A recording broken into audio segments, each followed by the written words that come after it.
Le trésor à protéger, le voici. 400 km² de mangroves, de récifs coralliens et de plages, classés en 2001 réserve naturelle protégée. Un paradis tropical qui englobe toutes les côtes sud de l'île et où vivent des dizaines d'animaux rares, des mammifères marins, des centaines de plantes et des espèces endémiques comme les roussettes de Livingstone, des chauves-souris géantes menacées d'extinction.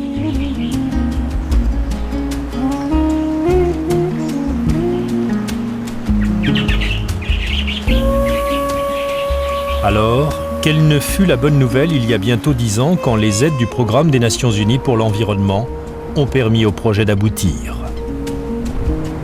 12 éco-gardes, 12 éco-guides furent immédiatement engagés. Amada était l'un d'eux. C'était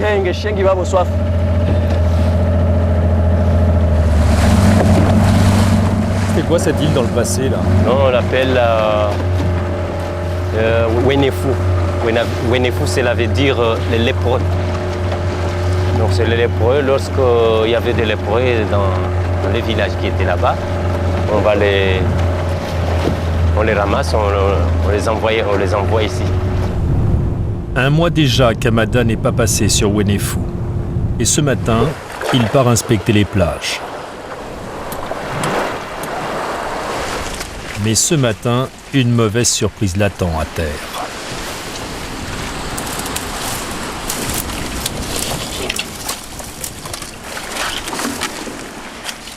Ça, c'est le braconnage. Oui, ça, c'est le braconnage. Et qu'est-ce qui risque un braconnier? Il sera passé au tribunal. Ils ont eu une amende de 100 000 francs avec jusqu'à 1 million. Le pilote du bateau trouve lui aussi une deuxième carapace plus récente. Et pourquoi il braconne? C'est pour la viande? C'est pour les écailles? C'est quoi? Non, c'est pour la viande. Parce que vous voyez la carapace, ceux-là. C'est pour la viande.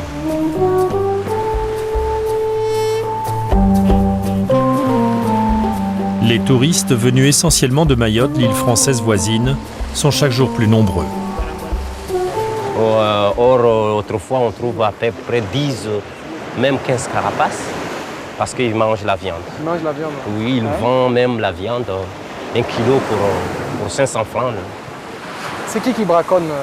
Des Moliens, Grands Comoriens? Oui, c'est qui braconne. Avant, c'était des Anjouanais, parce qu'ils amènent des bateaux, ils embarquent le tortue vivant. D'accord. En Anjouan.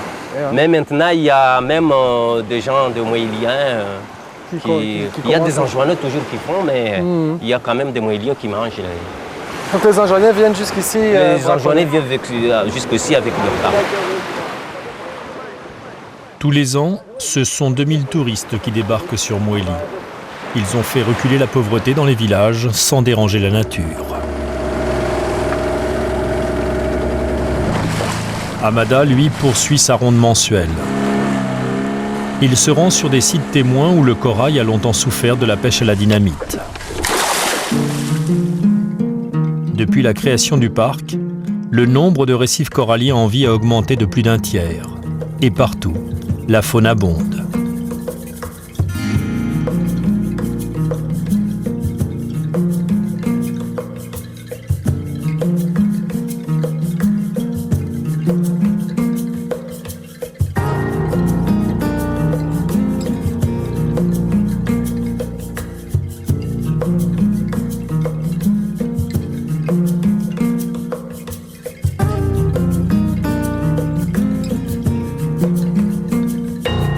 Mais les résultats, incontestables pour les scientifiques, n'ont pas convaincu les pêcheurs de Numachoa. Pour eux, plus de filets, plus de moteurs, plus de dynamite. Le prix à payer pour que la nature retrouve ses droits leur semble trop lourd. Avant, on attrapait plein de choses avec les filets. Maintenant, avec la pêche à la ligne, on n'attrape plus rien. On n'attrape plus rien. Est-ce que le parc marin est utile selon vous? Qu'est-ce que ça vous apporte? Non, non, tout ça ne sert à rien. Il n'y en a que pour les employés dans les bureaux. Ça ne marche pas. Le parc, c'est utile, mais il n'y en a que pour les bureaucrates. C'est pour ça que ça ne peut pas marcher. La population est divisée. Le parc a bien permis de réduire la misère, mais pas autant qu'on l'espérait.